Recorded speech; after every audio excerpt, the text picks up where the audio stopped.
परिसर अभ्यास इयत्ता तिसरी धडा 9 पाणी नक्की येते कोठून या धड्याचे आपण स्वाध्याय पाहणार आहोत।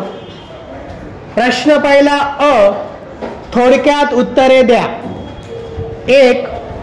तुमच्या घरी पाणी कोठून आणतात? उत्तर आहे आमच्या घरी पाणी विहिरीतून आणतात।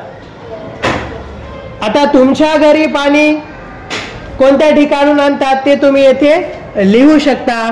बोरवेल, कूपनलिका, नदी, नळाचं पाणी असेल तर तुमच्या घरी कोठून पाणी आणतात ते तुम्ही येथे लिहा।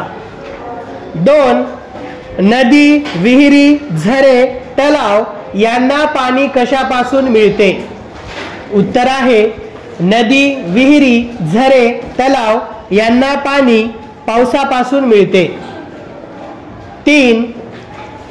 पावसाचे पाणी साठवले नाही तर काय होईल? उत्तर आहे पावसाचे पाणी साठवले नाही तर पाणी टंचाईची समस्या निर्माण होईल।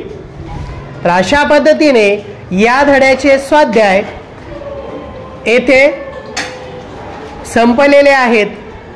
तर सर्वांनी या धड्याचे स्वाध्याय सुंदर हस्ताक्षरामध्ये लिहायचे आहेत।